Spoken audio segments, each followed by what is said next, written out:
बिस्मिल्लाहिर्रहमानिर्रहीम अस्सलाम वालेकुम। आज हम बनाने जा रहे हैं गुलाब जामुन, वो भी खोए वाले।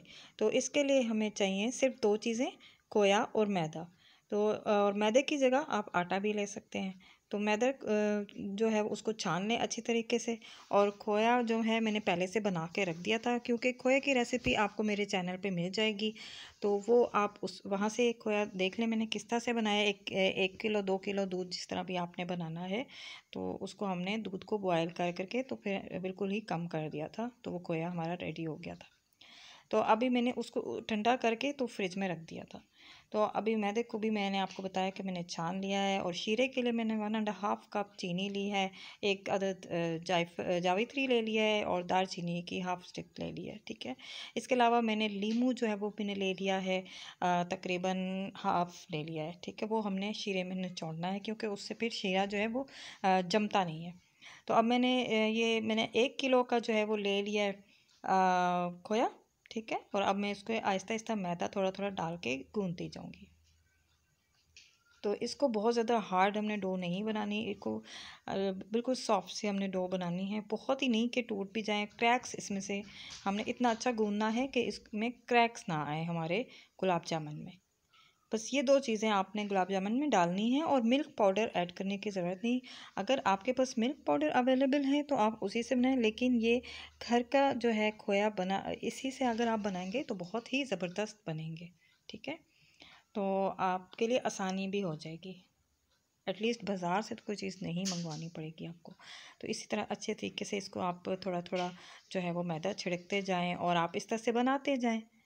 तो ज़बरदस्त से हमारी एक डो बननी चाहिए। मैं आपके सामने बना रही हूँ इसको, और मेरा टाइम लग रहा है। आपने ये नहीं करना कि आपने जल्दी जल्दी नहीं करना, इसके ऊपर टाइम लगाना है। इसको मसल मसल के इसके अंदर से क्रैक्स ख़त्म करने हैं। बहुत मैंने आपको बताया कि ना हमने इसको सॉफ्ट बनाना है, बहुत ज़्यादा हमने हार्ड भी नहीं बनाना, नॉर्मल सी हमारी ये डो होनी चाहिए। ठीक है। और मैंने जो आपको बताया कि मैदा मैंने इसमें हाफ कप लिया था। तो इससे ज़्यादा अगर आप लेंगे तो हमारे जो गुलाब जामुन है वो कच्चे रह जाएंगे, और उसमें टेस्ट नहीं आएगा। तो अब मैंने ये बना दिए हैं, और मैं इससे अच्छे से मैं इसके पेड़े बना दिए। देखिए पेड़ों में भी कोई क्रैक्स नहीं है। और अब जो है मैं इनको फ्राई करूँगी। ठीक है। तो ये देखिए तेल को मैंने तेज़ आंच पे कर दिया है। अब जैसे मैंने तेल अभी कम डाला है, तो मेरे जो हैं गुलाब जामुन, मैं आपको बताती हूँ कि ये कैसे हो जाएंगे, किस तरह के बनते हैं। ये देखिए ये फ्राई हो रहे हैं सारे, मैं डाल रही हूँ। ये तेज़ आंच मैंने की हुई थी, और अब मैंने मीडियम पे कर दिया।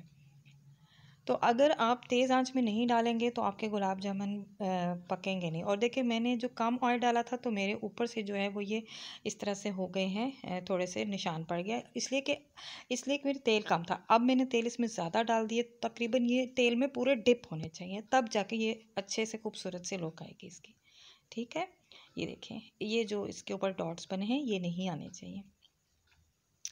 तो अभी मेरे गुलाब जामुन का जो कलर है वो डार्क ब्राउन मुझे चाहिए। मुझे लाइट कलर के गुलाब जामुन बिल्कुल भी नहीं पसंद, इसलिए मैं डार्क ब्राउन इसको कर रही हूँ। तो साथ साथ मैंने इस तरह से चम्मच हिलाते रहना है। मेरे ये जो गुलाब जामुन है ये बिल्कुल ज़बरदस्त से बन गए हैं। और ये देखिए मैंने अब शीरा मैंने 1.5 कप पानी लिया था, और उसमें 1.5 कप मैंने चीनी डाल रही हूँ। और मैंने इसके अलावा दार चीनी और जावित्री ले ली है। ठीक है। और इस शीरे में मैंने पहले से ही लीमू का रस निचोड़ के वो डाल दिया था। वो अपने याद से डालना है, क्योंकि उससे शीरा जो है वो जमता नहीं है, मैंने आपको पहले भी बताया।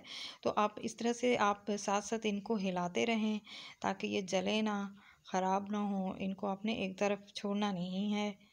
तो अब आपके साथ मैं अपना एक्सपीरियंस शेयर कर रही हूँ कि मेरे साथ क्या हुआ अगर मैंने इसमें कम ऑयल डाला तो अब मेरा शीरा भी मैं चेक करती जा रही हूँ, जब तक ये मेरी जो चाशनी है, जो शीरा है मेरा, ये जब तक थिक नहीं होगा मैं इसको पकाती रहूँगी। मुझे क्योंकि थिक शीरा चाहिए, जो चिपचिपा सा हो। ठीक है। हाथों से जो चिपके आपने चेक करना है उसको। अभी भी ये पतला है, अभी भी ये इतना अच्छा नहीं बना। तो मैं चेक कर रही हूँ, मुझे नहीं ये सही लग रहा। इसकी कंसिस्टेंसी जो है वो बिल्कुल थिक होनी चाहिए। तो अब मैं दोबारा से ये चेक कर रही हूँ।